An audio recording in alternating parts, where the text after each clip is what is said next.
विद्यार्थी मित्रों, हूँ Baldevbhai Patel, Vijaynagar higher secondary school Naranpura Amdavad 13। आज अपने धोरण 11 एसपीसीसी पाठ 6 एसपी पाठ 6 ऑर्डर आपता अमल करता અને રદ કરતા પત્રો પાઠ વિશે આપણે માહિતી મેળવવાના છીએ। મિત્રો, આપણે પાંચમા પાઠની અંદર આપણે બધાએ જોયું કે ઓર્ડર કેવી રીતે આપવો, પત્ર કેવી રીતે લખવો, એની વિસ્તૃત માહિતી આપણે પાંચમા પાઠની અંદર જોઈ હતી। હવે એના અનુસંધાનમાં છઠ્ઠો પાઠ કે જે આપણે પાંચમો પાઠ આપણે જોયો કે એની અંદર જ્યારે આપણે કોઈ પણ વસ્તુનો ઓર્ડર એટલે કે પૂછપરછ, વસ્તુ તમે રાખો છો કે નથી રાખતા, એ પૂછપરછને લગતા પત્રો અને એના પ્રત્યુત્તરને લગતા પત્રોની આપણે ચર્ચા કરી। આપણે છઠ્ઠા પાઠની અંદર એના અનુસંધાનમાં चर्चा करवाना छे कि ऑर्डर आपता पत्रों, अमल करता पत्रों और रद्द करता पत्रों केवी रीते लखवा जोईए, कई कई बाबतो ध्यान में राखवी जोईए, ए नो आपणे विस्तृत अभ्यास करवानो छे। मित्रों, जेम जेम आगळ वधता जईशुं तेम तेम अनेक प्रकारना पत्रों लखवाना थशे। एमां आजे आपणे ऑर्डर आपता पत्रों विषे सौ पहला छणावट करीशुं। तो मित्रों, तमे जाणो छो कि शब्द छे ऑर्डर। ऑर्डर आपो, सामान्य भाषा में ऑर्डर एटले हुकम करवो के आदेश आपवो एवुं थाय छे। पण वाणिज्यिक कॉमर्स वाणिज्यिक भाषानी अंदर ऑर्डर नो अर्थ अलग थाय छे। ऑर्डर आपो એટલે કે કોઈ પણ માલ સામાનની ખરીદી કરવી એને ઓર્ડર કહેવામાં આવે છે। જ્યારે સાદી ભાષામાં આપણે જાણીએ તો ઓર્ડર કરવું, નહીં કહેતા ઘરમાં આપણે કોઈ વસ્તુ જોઈતી હોય તો આપણે દાદા દાદી આપણને ઓર્ડર કરે, બજારમાં જાઓ તો વસ્તુ લેતા આવજો, કે તમે કોઈ પોલીસ સ્ટેશનમાં ગયા હો તો પોલીસ પણ તમને આ રીતે ઓર્ડર કરતી હોય છે। કોઈ હોસ્પિટલમાં જાઓ છો તો પણ તમને ઓર્ડર કરે છે, અહીંયા નહીં અડવાનું, અહીંયા નહીં જવાનું, આનું ધ્યાન રાખવાનું। આવી નાની નાની બાબતોના ઓર્ડરો કરતા હોય છે। પણ કોમર્સની ભાષામાં ઓર્ડર એટલે કોઈ પણ વસ્તુની માગણી કરતો પત્ર, એને આપણે ઓર્ડર કહીએ છીએ। તો મિત્રો, સ્ટેપ બાય સ્ટેપ આપણે આ મુદ્દા વિશે विस्तृत अभ्यास करीशुं। तो सौथी पहलो मुद्दो अर्थ थाय ऑर्डर एटले शुं, तेनो अर्थ आपणे समजवानो छे। तो मित्रों, ऑर्डर शब्दनो सामान्य अर्थ थाय छे हुकम करवो के आदेश करवो। परंतु वाणिज्यिक भाषाना संदर्भमां ऑर्डर शब्दनो अर्थ थाय छे माल सामान मोकलवानी विनंती करवी के मागणी करवी, एवो अर्थ थाय छे। फरीथी जोईए तो ऑर्डर शब्दनो सामान्य अर्थ थाय छे हुकम करवो के आदेश करवो, परंतु वाणिज्यिक भाषानी अंदर तेनो अर्थ अलग थाय छे। तो एना अर्थनी अंदर माल सामान मोकलवानी विनंती करवी, मागणी करवी के रजूआत करवी, एवो अर्थ थाय छे। मित्रों, ऑर्डर आपता पत्रों केवा होवा जोईए अने केवी रीते लखवा जोईए? तो मित्रों, ज्यारे ऑर्डर मूकवामां आवे त्यारे समय, शक्ति अने नाणांना उपयोग द्वारा माल सामान एक जग्याएथी बीजी जग्याए मोकलवानी प्रक्रियानी शरूआत थाय छे। तमे ऑर्डर आपो छो तो एक कंपनी वाळो के दुकान वाळो के जथ्थाबंध पेढी वाळो व्यक्ति तमारा त्यां माल मोकलवानी एक प्रकारनी प्रक्रिया करे छे, शरूआत करे छे। शरूआतनो आ प्रथम तबक्को होय छे। અને એ પ્રક્રિયા કેવી હોય છે? સમયનો બચાવ થાય, શક્તિનો બચાવ થાય અને નાણાંનો પણ બચાવ થાય. એના દ્વારા માલ સામાન એક જગ્યાએથી બીજી જગ્યાએ મોકલવા માટેની શરૂઆતની પ્રક્રિયા આ રીતે થાય છે. તેમાં ઘણી બાબતોની ધ્યાન રાખવામાં આવે છે. દાખલા તરીકે કે તેમાં અગવડ ન પડે, ગેરસમજ ઊભી ન થાય, બરોબર? તે માટે ચોકસાઈ રાખવી ખૂબ જ જરૂરી છે. કારણ ગ્રાહક એ વેપારી માટે ભગવાન હોય છે. એને નાની સરખી અગવડ થશે તો એ ગ્રાહક એની દુકાન છોડીને બીજી દુકાને જતો રહેશે. માટે ખાસ કાળજી રાખવી પડે કે એને અગવડ ઊભી ન થાય. એને જે ઓર્ડર આપ્યો છે એ ઓર્ડરની અંદર ગેરસમજ ઊભી ન થવી જોઈએ. એ માટે ખૂબ જ ચોકસાઈ રાખવી જરૂરી છે. અને આ ચોકસાઈ રાખીએ તો વેપારની અંદર ઉત્તરોત્તર વધારો થાય છે, પ્રગતિ થાય છે અને એની શાખ બંધાય છે. એક જગ્યાએ એક ગ્રાહક એક વેપારીના ત્યાંથી માલ લે છે તો એને માલ ઓર્ડર પ્રમાણે ચોકસાઈ પૂર્વક પેકિંગ કમ્પ્લીટ સાથે મળે છે. ત્યારે એક ગ્રાહક બીજા ગ્રાહકને પણ એ વેપારીની પ્રશંસા કરે છે અને એ કહે છે કે આ વેપારીના ત્યાંથી માલ લેશો તો ચોકસાઈ પૂર્વક તમે આપેલા ઓર્ડર પ્રમાણે, તમે જોયેલા નમૂના પ્રમાણે નો જ માલ આવશે. બીજો વધારાનો ખરાબ માલ કે બદલાનો માલ આવશે નહીં. એવું ગ્રાહક બીજા ગ્રાહકને કહે છે, જેને પરિણામે વેપારની અંદર વધારો થાય છે, પ્રગતિ થાય છે. અને આ માટે કહે છે ને કે ચોકસાઈ રાખવી ખૂબ જ જરૂરી છે. આથી વેચાણ કરતા મોટે ભાગે નક્કી કરેલ માળખા મુજબના છપાયેલ ઓર્ડર પત્રકનો ઉપયોગ કરે છે. બરોબર? ઓર્ડર પહેલા લખવામાં આવતું, પણ જેમ જેમ ટેકનિકલ ની શરૂઆત થઈ તેમ તેમ ઓર્ડરો પણ હવે છપાતા થયા. અને એ ઓર્ડરો છપાવાના કારણે ક્રમ હોય, માલની વિગત હોય, કિંમત હોય, એનું વળતર હોય, એની ક્વોન્ટિટી હોય, છેલ્લી કિંમત હોય અને છેલ્લે કુલ કિંમત હોય અને નીચે સરસ લાઈનની અંદર લખેલું હોય કે તમારા ઓર્ડર પ્રમાણેની કિંમત આટલી થાય છે, પરંતુ તમારી શાખના કારણે તમને 5% કે 10% કે 2% વળતર આપવામાં આવશે. અને પાછી નોંધ લખેલી હોય છે કે જો તમે રોકડેથી માલ ખરીદશો તો વધારાનું 3% વળતર ચૂકવવામાં આવશે. આવું ઓર્ડર બુકની અંદર લખેલું હોય છે, જેને પરિણામે ગ્રાહક આકર્ષાય છે અને માલનો ઓર્ડર આપે છે. અમુક પેઢીઓ તો એવું કરે છે કે એને માલ વેચવો છે તો નવી જાહેરાતો કરશે. કોઈ જથ્થાબંધ વેપારી હશે તો ગ્રાહકને કહેશે કે 50,000 રૂપિયાનો કે 1 લાખ રૂપિયાનો માલ ખરીદશો તો વધારાનું 2% તમને વળતર આપવામાં આવશે. એવું ઓર્ડર આપતી વખતે અને ઓર્ડર મોકલતી વખતે એ સૂચન કરે છે, જેને પરિણામે એના વેપારમાં બંનેને નફો થાય છે, બંનેને ફાયદો થાય છે.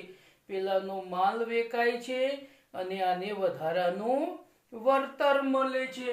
માટે આવી બાબતો એ છપાયેલા ઓર્ડર ઉપર જ લખેલી હોય છે, જેને કારણે ભૂલ થવાની શક્યતાઓ ખૂબ જ ઘટી જાય છે. પછી ગેરસમજ પણ દૂર થાય છે અને ચોકસાઈ હોવાથી ગ્રાહકે જે માલ મંગાવ્યો હોય એ માલ એ જ રીતે પૂરેપૂરો માલ વેપારી ગ્રાહકને મોકલે છે, જેને પરિણામે બંને વચ્ચે કોઈ વિસંગતતા ઊભી થતી નથી. સમય, નાણાં અને શક્તિનો બચાવ થાય છે. આ ખૂબ જ અગત્યની બાબત છે. એટલે જ્યારે કોઈ પણ વેપારી ગ્રાહકના ઓર્ડર પ્રમાણે માલ મોકલે છે ત્યારે આ પ્રમાણેની ચોકસાઈ જરૂર કરે છે. આ આપણે ઓર્ડર આપતા પત્રની સામાન્ય માહિતી થઈ. મિત્રો, બીજો એક પ્રશ્ન થાય કે ઓર્ડર આપતા પત્રો માટે ધ્યાનમાં રાખવા લાયક બાબતો કઈ કઈ? આપણે ઓર્ડર આપતા હોઈએ ત્યારે ધ્યાનમાં રાખવું જોઈએ. તો એ ધ્યાનમાં રાખવાની બાબતો કઈ છે? કારણ કે ઘણા વેપારીઓ લાલચુ હોય છે, લેભાગુ હોય છે, ગ્રાહકને છેતરવાના ઘણા નુસ્ખા અજમાવતા હોય છે, માલ બતાવતા હોય છે અને આપતા હોય છે અલગ.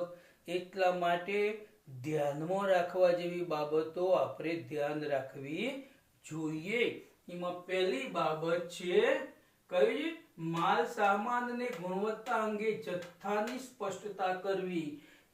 વેપારીએ જે માલ મોકલ્યો હતો એ માલ એણે ગ્રાહકને મોકલ્યો છે એ એની ચોકસાઈ કરવી. બરોબર, માલ સામાન જોઈ લેવો. ગુણવત્તા વાળો માલ જોયો હતો, એના એ માલ એને મોકલ્યો છે કે નથી મોકલ્યો એ જોવું જોઈએ. અને જથ્થાની સ્પષ્ટતા કરવી જોઈએ. કારણ કે ઓર્ડર પ્રમાણે માલ મંગાવ્યો હોય પરંતુ ઓર્ડર પ્રમાણે માલ ન આવ્યો હોય તો એની સ્પષ્ટતા પણ તરત કરી લેવી જોઈએ, જેથી કરીને એકબીજાની ગેરસમજ થાય નહીં. 50 બોરીનો ઓર્ડર આપ્યો હોય પણ 40 બોરી મોકલી હોય તો ઓર્ડરમાં 50 બોરી લખે છે, માલ 40 બોરી મોકલ્યો છે, તો તરત જ એને ફેક્સ દ્વારા કે મોબાઈલ દ્વારા કે ફોન દ્વારા એને જાણ કરવી જોઈએ. જેને પરિણામે એના વેપારી પ્રમાણે ઓર્ડર મોકલ્યો હશે તો એની ઓર્ડર બુકમાં પણ એ પ્રમાણેનું લખેલું હશે. તો કોઈ કારીગરથી ભૂલ થઈ હશે તો વેપારી એની ભૂલ સ્વીકારશે, સ્પષ્ટતા કરશે અને એને માલ પાછો, જે ઓછો માલ મોકલ્યો હતો એ પાછો માલ મોકલશે. બીજો મુદ્દો, કેટલોગ કે ભાવપત્રકનો ક્રમ જાળવવો. માલ મોકલ્યો છે એનો ઓર્ડર પ્રમાણે કેટલોગ પ્રમાણે એનો માલ આવ્યો છે કે નથી આવ્યો એ પ્રમાણે પેકિંગ ઉપર પણ એ સ્પષ્ટ કરતા હોય છે. તો એના ઉપર પણ લખતા હોય છે કેટલોગ નંબર 1, 2, 3, 5, 15 જેટલો પ્રકારનો માલ મોકલ્યો હોય એ પ્રકારના વક્કલ, આપણે દેશી ભાષામાં કહીએ કે વક્કલ અલગ અલગ હોય છે, કેટલોગ પ્રમાણે હોય છે. તે હોવા ખૂબ જ જરૂરી છે. ત્રીજો મુદ્દો છે ISI કે ટ્રેડમાર્ક કે અન્ય પ્રમાણિત ક્રમ જાળવવો. તમને ISI નો માલ મંગાવ્યો હોય કે કોઈ પણ ખાદ્ય પદાર્થનો એગમાર્ક નો માર્ક મંગાવ્યો હોય કે કોઈ ટ્રેડમાર્ક નો માલ મંગાવ્યો છે, તે માલ આવ્યો છે કે નથી આવ્યો એની ચોકસાઈ કરવી જોઈએ. કોઈ એક્સપાયરી માલ આવી જાય તો તરત જ એ ઓર્ડર રદ કરી દે, એના એ જ ટ્રાન્સપોર્ટમાં માલ પાછો મોકલી દેવો જોઈએ. આવી સ્પષ્ટતા કરવી જોઈએ કે ઓર્ડર પ્રમાણેનો માલ હશે તો જ અમે સ્વીકારીશું, નહીતર માલ પાછો મોકલી દઈશું. એવી એના જોડે સ્પષ્ટતા કરવી જોઈએ. બરોબર, ભાવપત્રકમાં જણાવેલ એકમ કિંમતનો ઉલ્લેખ કરવો જોઈએ. એકમ, એક કિંમત. ઘઉં તો ઘઉંની કિંમત 20 કિલોની કેટલી છે. ચોખા તો ચોખાની 20 કિલોની કે 1 કિલોની કિંમત કેટલી છે. જથ્થાબંધમાં કેટલા રૂપિયામાં પડશે. જેમ જેમ તમારી ક્વોન્ટિટી વધુ હશે તેમ તેમ કિંમતમાં ફેરફાર થશે અને ગ્રાહકને ફાયદો થશે. એ પણ ખૂબ જ ધ્યાન રાખવું જોઈએ. એકમ કિંમતનો ઉલ્લેખ કરવો જોઈએ. પછી છે નાણાંની ચૂકવણીનું માધ્યમ જણાવવું. નાણાં, માલનો ઓર્ડર તો આપ્યો પણ માલ કેવી રીતે, એના પૈસા કેવી રીતે મોકલવાના છે. રોકડા છે કે ક્રેડિટ ઉપર છે કે કેવી રીતે છે એની સ્પષ્ટતા કરવી જોઈએ. કારણ કે બજારની અંદર અમુક કંપનીઓ એવી હોય છે મોનોપોલી વાળી કે એમના ત્યાંથી માલ એક હાથે માલ લો, બીજી હાથે પૈસા આપો, અથવા એના પણ કરતા ઘણી કંપની એવી હોય છે કે તમારે માલ મંગાવવો છે તો ડ્રાફ્ટ મોકલો, એ ડ્રાફ્ટ વટાવે પછી જ એ માલ મોકલતો હોય છે. તો એ માટે નાણાંની ચોખવટ કરવી ખૂબ જ જરૂરી છે. જો તમે ચોખવટ ન કરો તો ઓર્ડર પ્રમાણે માલ મોકલે નહીં. એ પણ ખૂબ જ ધ્યાન રાખવું જોઈએ. નાણાંની ચૂકવણીનું માધ્યમ જણાવવું જોઈએ. છઠ્ઠો મુદ્દો છે ઓર્ડર સાથે મોકલેલ રકમ કયા માધ્યમ દ્વારા મોકલેલ છે તે જણાવવું. તમે ઓર્ડર આપ્યો, 50% માલ મોકલ્યો અને 50% ઓર્ડર પ્રમાણેની રકમ મોકલી, તો એ રકમ તમે કયા માધ્યમ દ્વારા મોકલી છે? બેંક દ્વારા, કુરિયર દ્વારા કે તમારો કોઈ કમિશન એજન્ટ આવ્યો હતો એના દ્વારા મોકલ્યું છે? એ પણ ધ્યાન રાખવું જોઈએ. અને જે વસ્તુ જેના દ્વારા નાણાંની ચૂકવણી કરી હોય એની રસીદ લેવી ખૂબ જ જરૂરી છે. રસીદ હોય તો જ આપણા માલની એક પ્રકારની આપણા જોડે પુરાવો રહે છે. એટલે કહે છે ને કે ઓર્ડર સાથે મોકલેલ રકમ કયા માધ્યમ દ્વારા મોકલેલ છે તે જણાવવું. ત્રીજું, શાક ખરીદી અંગે નાણાં ચૂકવવાની સમય મર્યાદા દર્શાવવી.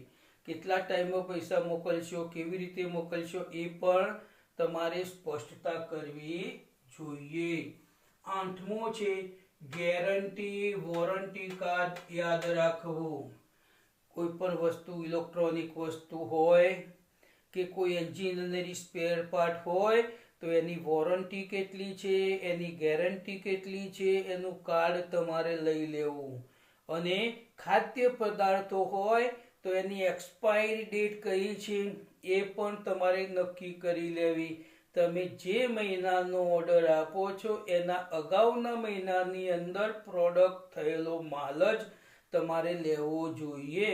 નહીતર ઘણી કંપનીઓ પોતાનો માલ વેચવા માટે 10 મહિના પહેલા પડી રહેલો માલ, અડધો ફ્રેશ માલ અને અડધો એવો માલ મોકલે છે, જેને પરિણામે ગ્રાહક છેતરાય છે. આવું ન બને એટલા માટે ચોખવટ કરી લેવી. ઓર્ડર આપતી વખતે ચોખવટ કરી લેવી ખૂબ જ જરૂરી છે. બરોબર? એટલે કે પેકિંગ અંગે, હવે 9મો મુદ્દો, પેકિંગ અંગે સ્પષ્ટતા કરવી. પેકિંગ કેવી, કોઈ એવી જગ્યાએથી માલ તમે મંગાવ્યો હોય, બહુ અંતરિયાળ પ્રદેશમાંથી કે કોઈ બીજા રાજ્યમાંથી કે વિદેશમાંથી માલ મંગાવ્યો હોય તો એનું પેકિંગ કમ્પ્લીટ, ઇલેક્ટ્રોનિક વસ્તુ હોય કે એન્જિનિયરિંગ સ્પેર પાર્ટ હોય અને જો એનું પેકિંગ કમ્પ્લીટ ન હોય તો એ હલનચલનની અંદર એ સ્પેર પાર્ટ કે ઇલેક્ટ્રોનિક સાધન બગડી જાય છે. કે ન બગડે એટલા માટે પેકિંગની પણ સ્પષ્ટતા કરવી ખૂબ જ જરૂરી છે. બરોબર?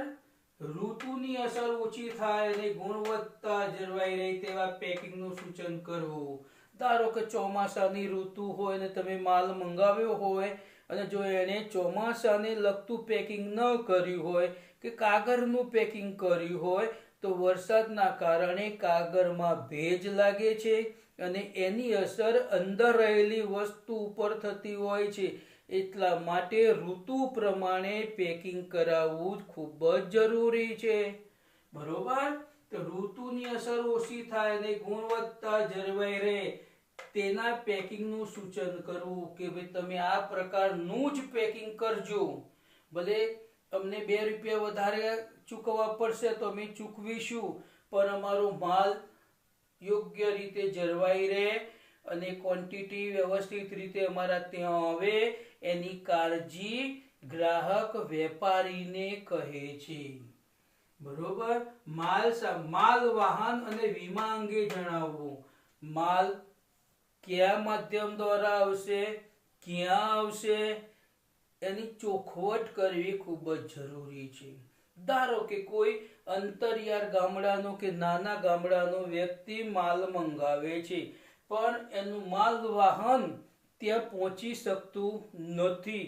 એ ટાઈમે ઓર્ડર આપતી વખતે અને સ્વીકારતી વખતે બંને વચ્ચે શરત નક્કી થાય છે કે ભાઈ અમે તમારા સ્થળે માલ નહીં પહોંચાડીએ, પણ નજીકના સ્થળે, નજીકનું કોઈ મોટું શહેર હશે ત્યાં અમે માલ પહોંચાડીશું. એવી સ્પષ્ટતા કરવી ખૂબ જ જરૂરી છે. એટલે કે માલ વાહન અને વીમા અંગે જણાવવું. વીમો લીધો છે તો એ વીમાની પાવતી પણ એની સાથે રાખવી. કદાચ માલ ચોરાઈ જાય, બગડી જાય, તૂટી જાય, ફાટી જાય, રદ થઈ જાય, તો વીમો હશે તો એ વીમા કવચના કારણે ગ્રાહકને પૂરેપૂરા પૈસા મળે છે. માટે વીમો હોય તો એની રસીદ પણ રાખવી ખૂબ જ જરૂરી છે. બીજું આપણે જોયું ને, માલ સામાન ઉતારવાના સ્થળ અંગે સ્પષ્ટતા કરવી. આપણે હાલ ચર્ચા કરી કે કઈ જગ્યાએ માલ ઉતારવાનો છે એની સ્પષ્ટતા કરવી. જો તમે સ્પષ્ટતા ન કરો તો તમારો ગ્રાહક અને વેપારી સાથેનો સંબંધની અંદર તિરાડ પડે છે. માલની કિંમત કે વસ્તુનું સ્તર એ મહત્વનું નથી, પરંતુ અમુક જગ્યાએ માલ પહોંચાડ્યો હોય, નાખ્યો હોય અને 2-3 દિવસ પછી જો વેપારી ગ્રાહકને જાણ કરે તો એના માટે સમય, શક્તિ અને નાણાંનો વેડફાટ થવાની શક્યતા રહે છે.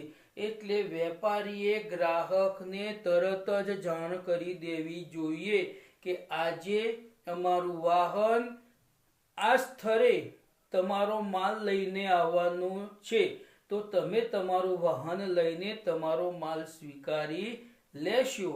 ઓર્ડરની રસીદ તમે 2 રસીદ હોય તો 1 રસીદ તમે રાખજો અને 1 રસીદ સહી કરીને તમને માલ મળ્યો છે એવી રસીદની સહી કરીને તમે અમને પરત આપશો.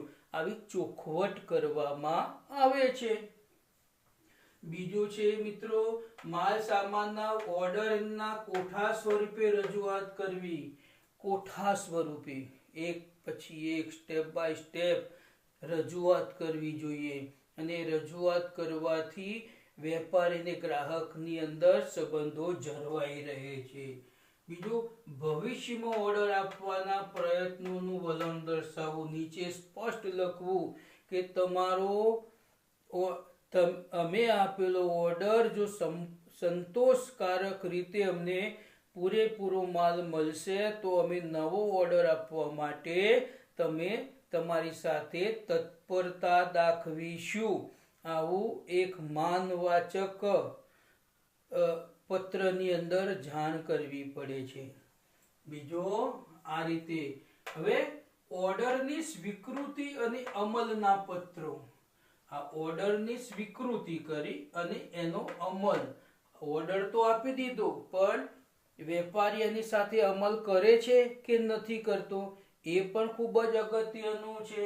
તો મિત્રો, વેચનારે પોતાના માલ સામાનમાં ગ્રાહકે દર્શાવેલ રસ એ આપેલ ઓર્ડર બદલ આભાર દર્શાવી ઓર્ડરનો સ્વીકૃતિ પત્ર લખવો જોઈએ.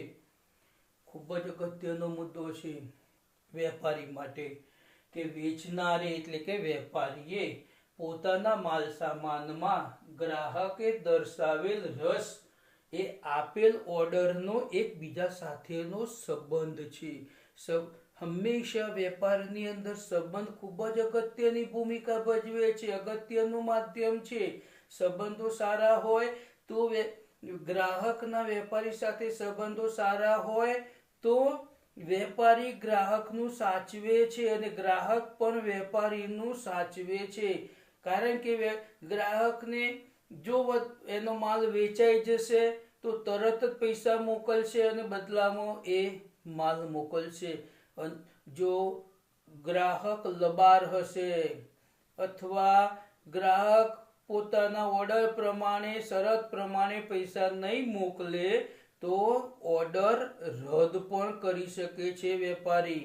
એને કહી શકે, કૌંસમાં લખી પણ શકે છે કે તમારી અનિયમિતતાના કારણે અમે તમને તમારો ઓર્ડર રદ કરીએ છીએ અથવા પૂરતો માલ આપતા નથી એની ચોખવટ કરે છે. બરોબર, તો એ પણ હોવું જોઈએ.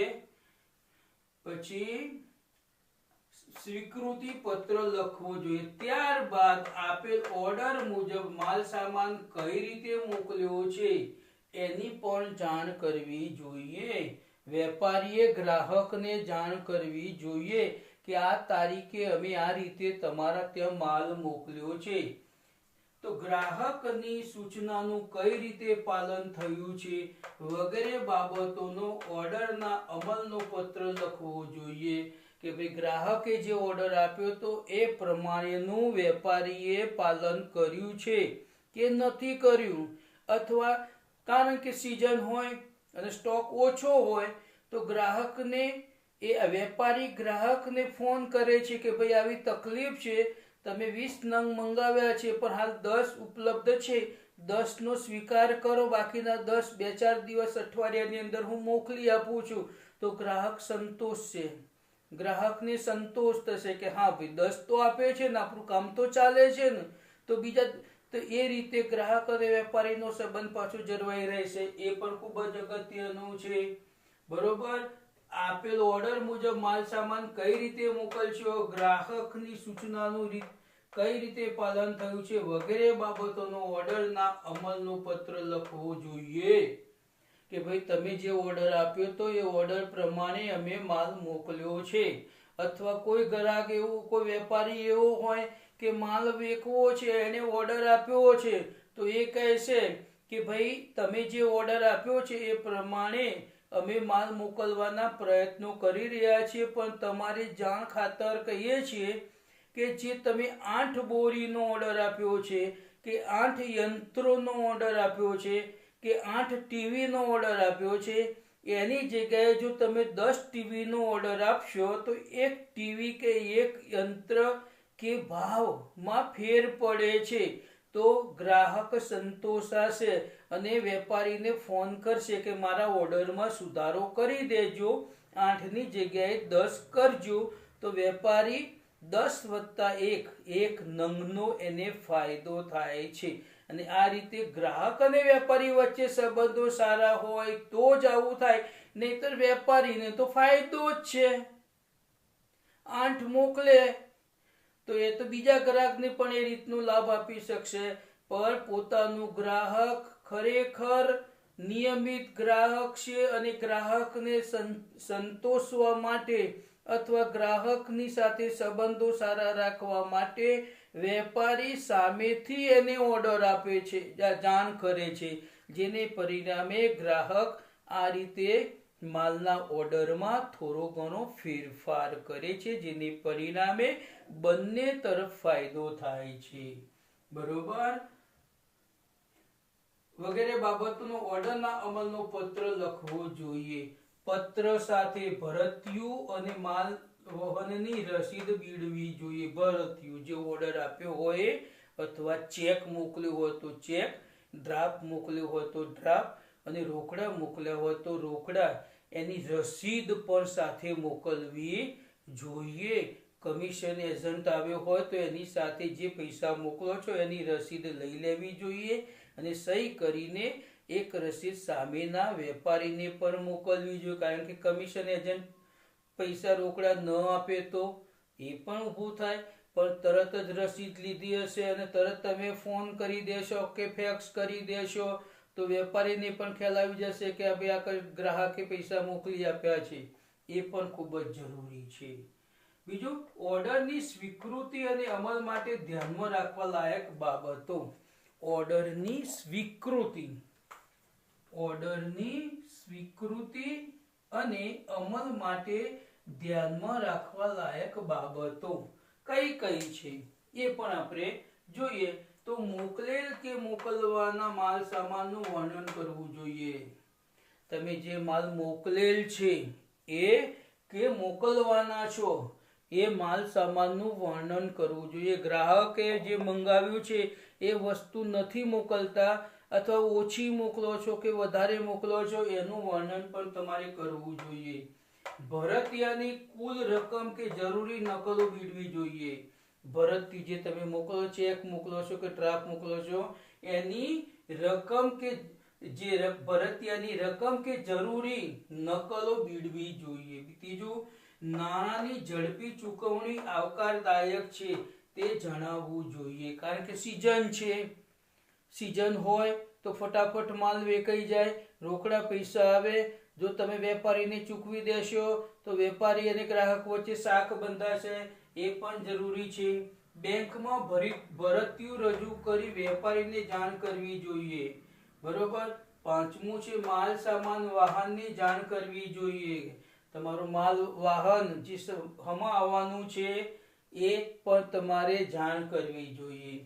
વીમો લીધો હોય તો રસીદ બીડવી જોઈએ, અંદર રસીદ પણ સામેલ કરવી જોઈએ.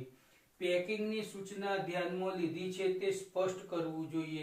વેપારી માટે કહે છે જે માલ મોકલે છે, તમે ઓર્ડર આપતા પણ જે કહ્યું હતું કે આ પ્રમાણેનું કરશો તો વેપારી નીચે પ્રમાણે તમારી સૂચનો પ્રમાણેનું એ તમારી સૂચનાનું પાલન કરી રહ્યો છે એ પણ તમારે ખૂબ જ ધ્યાન રાખવું જોઈએ. પેકિંગ ચોકસાઈના વિવિધ તબક્કામાંથી પસાર થયેલું છે તે જણાવવું જોઈએ. જુદા જુદા તબક્કાઓમાંથી પહેલો તબક્કો સામાન્ય પ્લાસ્ટિક, બીજો તબક્કો જે ફાઈબર તો જે હોય છે એ, ત્રીજો તબક્કો એક્રેલિક હોય, ચોથો તબક્કો પ્લાસ્ટિકનું પેકિંગ હોય.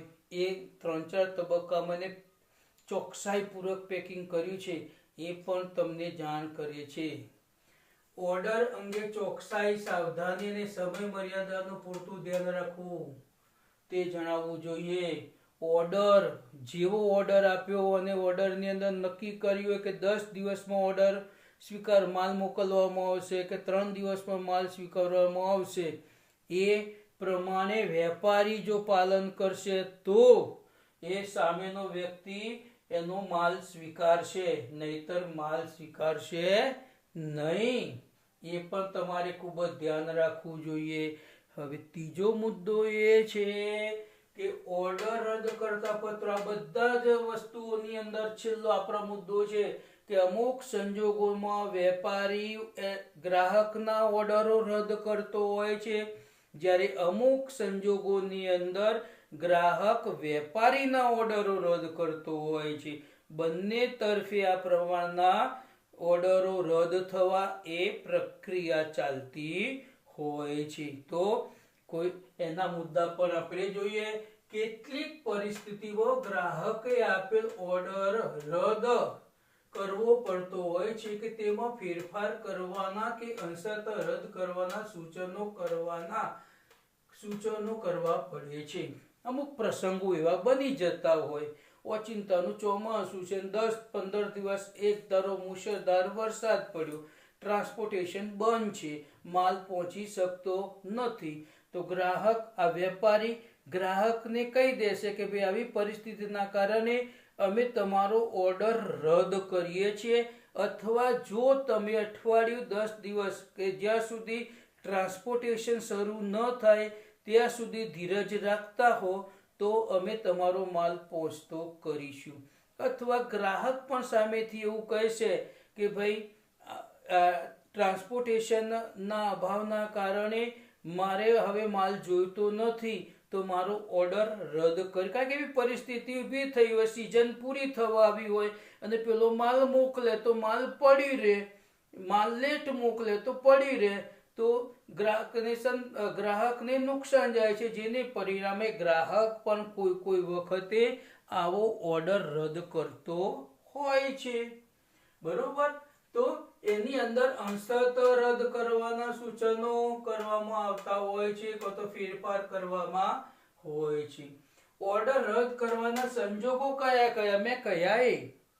અમુક નિશ્ચિત સમય મર્યાદા માલ મોકલવામાં ન આવે અને સ્મૃતિ પત્ર લખવા છતાં પ્રત્યુત્તર ન મળે કે માલ સામાન ન મળે ત્યારે ઓર્ડર રદ કરવાના સંજોગો ઊભા થાય છે. વેપારી ઓર્ડર ક્યારે રદ કરે? ગ્રાહકે અગાઉના પૈસા આપ્યા ના હોય, પૂરતા પૈસા આપ્યા ના હોય, એનો વ્યવહાર સારો ન હોય, એવા સંજોગોની અંદર વેપારી ગ્રાહકના ઓર્ડરો રદ કરે છે. બરોબર? તો ગ્રાહકે પણ એ પ્રમાણે વેપારીને સાચવ્યો હોય છતાં પણ માલ ન મોકલે તો ગ્રાહક સામેથી વેપારીનો પણ ઓર્ડર રદ કરે છે. આ બંને સંજોગો ઊભા થતા હોય એટલે પ્રત્યુત્તર સ્મૃતિપત્ર લખવા છતાં એને જાણ કરવામાં આવે. સ્મૃતિપત્ર એટલે કે એને જાણ કરવા છતાં પણ જો એ ઓર્ડરનો ધ્યાન ન આપે, સ્મૃતિપત્ર ક્યારે લખાય? વેપારી ગ્રાહકના પૈસા ચૂકવતો ન હોય એ ટાઈમે વેપારી ગ્રાહકને સ્મૃતિપત્ર જાણ કરે છે કે અગાઉના 3 બિલો બાકી છે, એ 3 બિલો મોકલો, પછી અમે તમારો ઓર્ડર સ્વીકારીશું. તો આવું પ્રત્યુત્તર આપતો હોય છતાં પણ જો એ ગ્રાહક એનો જવાબ ન આપે તો વેપારી એ માલ સામાન રદ કરે છે, એટલે કે માલ સામાનનો ઓર્ડર રદ કરે છે. આવા સંજોગો ઊભા થતા હોય ત્યારે એ રદ થતો હોય છે. બરોબર? હવે એના કયા કયા મુદ્દા છે? તો નિશ્ચિત સમય મર્યાદામાં માલ મોકલવામાં ન આવે અથવા સ્મૃતિપત્ર લખવા છતાં પ્રત્યુત્તર ન મળે કે માલ સામાન ન મળે ત્યારે મેં કહ્યું એ પ્રમાણે ચોક્કસ સમયમાં માલ ના મોકલે તો ગ્રાહક રદ કરી દે, પરંતુ વેપારી અને સ્મૃતિપત્ર કે અગાઉના બિલો બાકી છે તમે ન મોકલો તો પણ રદ થઈ શકે છે. બીજું, માલ સામાનનો પૂરતો જથ્થો હોવા છતાં બેદરકારીને કારણે ઓર્ડર આપવામાં આવ્યો હોય ત્યારે માલ સામાનનો પૂરતો સીઝન ચાલે છે, ભલે ગ્રાહક મુશ્કેલીમાં છે પણ વેપારીને સામે પ્રત્યુત્તર કહેશે કે ભાઈ આ રીતની પરિસ્થિતિનું નિર્માણ થયું હતું, જેને પરિણામે હું તમારા માલની કિંમત પહોંચાડી શક્યો નથી. ઓર્ડર મળે કે તરત જ અગાઉનું બિલ અને આ બિલ બંને બિલ સાથે આપવા માટે હું બંધાયેલો છું, તો આટલી વખત મારું માન રાખીને માલ મોકલશો. જો વેપારીને ગ્રાહક ઉપર વિશ્વાસ હશે તો માલ મોકલશે, નહીતર એને માલ મોકલશે નહીં અને ઓર્ડર રદ કરી દેશે. બરોબર? એટલે એ રીતે પણ માલ સામાનનો પૂરતો જથ્થો હોવા છતાં પણ વેપારી કોઈ વખતે આવો પગલું ભરતો હોય છે. અને એ બેદરકારી, જાણી જોઈને બેદરકારી, કારણ કે એને અગાઉના પૈસા આપ્યા હોતા નથી, જેને કારણે આવું બનતું હોય છે. ત્રીજું, માલ સામાનની સિઝન પૂરી થવા આવતા માંગ ઘટવાની શરૂઆત થતા અમુક અંશે ઓર્ડર રદ કરવો પડે છે.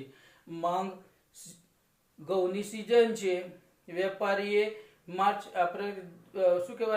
ફેબ્રુઆરી મહિનાની અંદર માલ મોકલવાની શરૂઆત કરી થોડો, અને પછી જૂન મહિનો આવે, વરસાદની સિઝન આવે અને વેપારી જથ્થાબંધ માલ ઠોકી દે તો ગ્રાહક તરત જ માલ પાછો મોકલશે કે ભાઈ હવે સિઝન પૂરી થયું, મારા માલને શું કરવાનું? માલ પાછો. આ રીતે પર સિઝન ઉપર આધારિત ધંધાઓની અંદર આવું ખાસ બનતું હોય છે.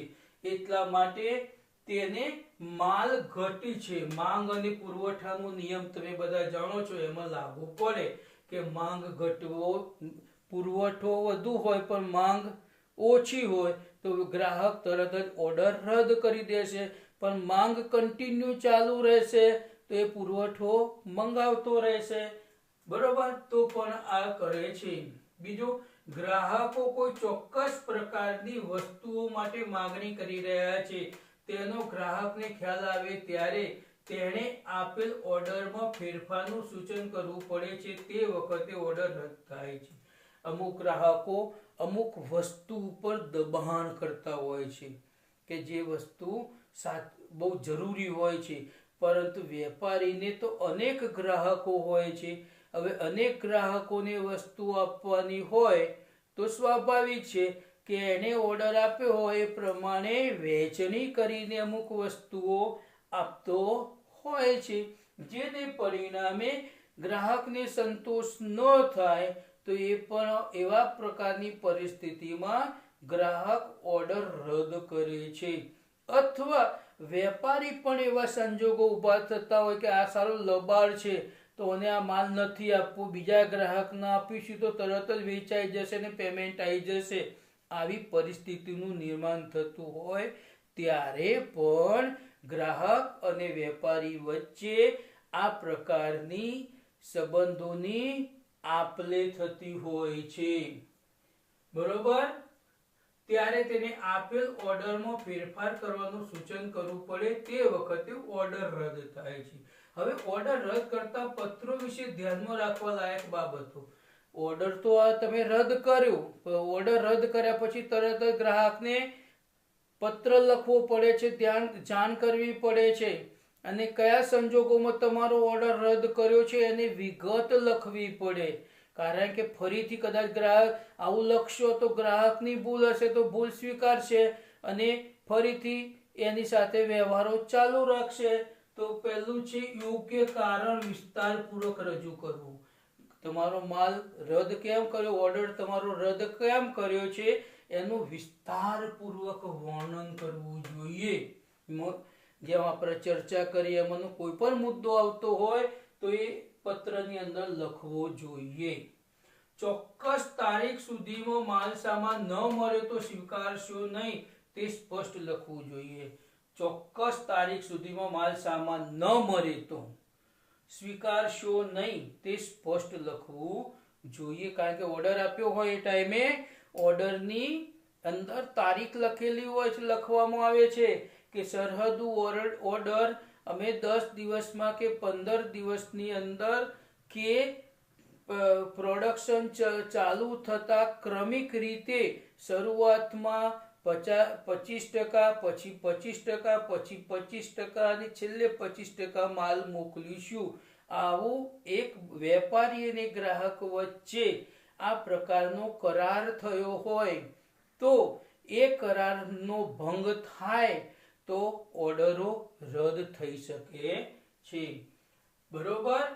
માલ સામાનનો ફેરફાર કે અમુક અંશે ઓર્ડર રદ કરવાના પત્રને નવા ઓર્ડરના પત્ર જેટલું જ મહત્વ આપવું. એક સમય ભૂલ થઈ ગઈ, માલ ઓર્ડર ભૂલના કારણે કે કોઈ એવા પ્રસંગોના કારણે એનો ઓર્ડર સ્વીકારી શક્યા નથી, છતાં પણ જો એમ લાગે કે એની સાથે આપણે વ્યવહાર કરવો છે તો એના સાથે પણ આપણે એનો માલ જે ઓર્ડર પર જે નવો ઓર્ડર આવે એના ઉપર પણ મહત્વ આપવું જોઈએ. ઓર્ડર સાથે કરેલ નાણાંની ચૂકવણી કઈ રીતે પરત મેળવવા ગોઠવણ કરવી તેની સ્પષ્ટતા કરવી. એક ગ્રાહકે ઓર્ડર આપી દીધો હતો, 50% પેમેન્ટ કરી દીધું છે, પણ વેપારી માલ મોકલતો નથી તો એ પૈસા કઢાવવા માટે શું કરવું? અથવા એક વેપારીએ ગ્રાહકને માલ મોકલી દીધો છે, શરત પ્રમાણે પૈસા મોકલતો નથી, તો બંને વચ્ચે આવો પ્રસંગ ઊભો થાય તો વેપારી ગ્રાહક પાસે જે મોકલેલો માલ હશે એ માલ પરત માંગી લેશે, એના ઉપર ખર્ચ, પેનલ્ટી અને અન્ય વસ્તુ લગાવીને વસૂલાત કરશે.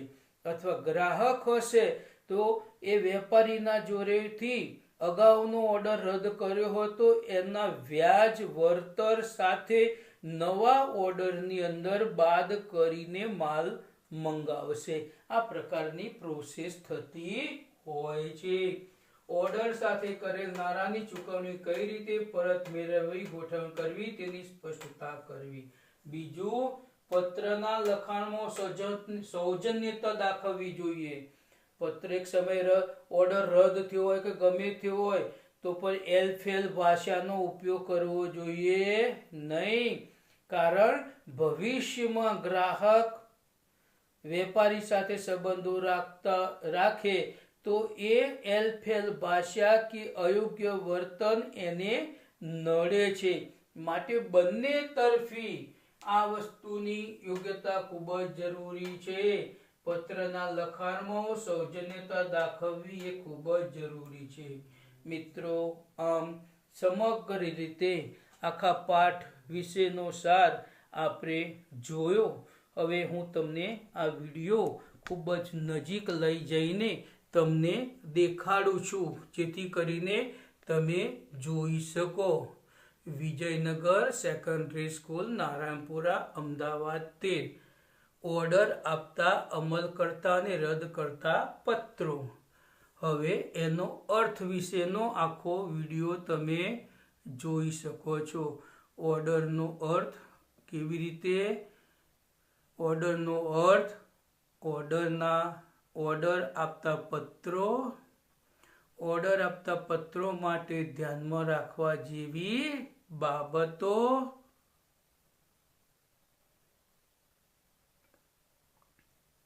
પછી ઓર્ડરની સ્વીકૃતિ માટેની બાબતો. ઓર્ડરની સ્વીકૃતિ અને અમલ માટે ધ્યાનમાં રાખવા લાયક બાબતો.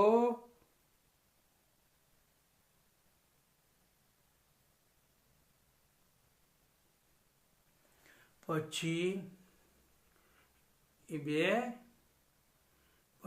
ઓર્ડર રદ કરતા પત્રો. ઓર્ડર રદ કરવાના સંજોગો ઊભા થયા હોય તે. કયા સંજોગો ઊભા થયા હતા ત્યારે આપણો ઓર્ડર રદ થયો તે. ઓર્ડર રદ કરતા પત્રો વિશે ધ્યાનમાં રાખવા લાયક બાબતો. આ રીતે આપણે સમગ્ર વિડીયોને આ રીતે ફરીથી જોઈ લઈએ તો તમને ખ્યાલ આવશે કે આ રીતે તમે વિડીયોને સ્ટોપ કરીને આખો પાઠનો આ અર્થ ભાવાર્થ જે આખા વિડીયોની અંદર જે પાઠની અંદર ભણવાનું છે તેની માહિતી તમને આ શોર્ટની જે કીની અંદર તમને બતાવવામાં આવી છે. તો મિત્રો એનો ઉપયોગ કરીને સ્ટોપ કરીને તમે લખશો તો તમને લખવામાં પણ સરળતા રહેશે.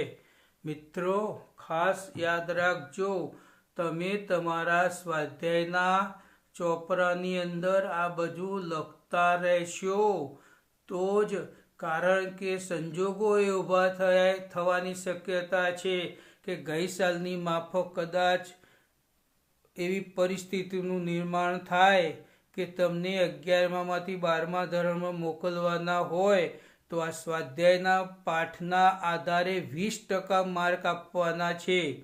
સ્વાધ્યાયના આધારે 20% માર્ક કદાચ આપે.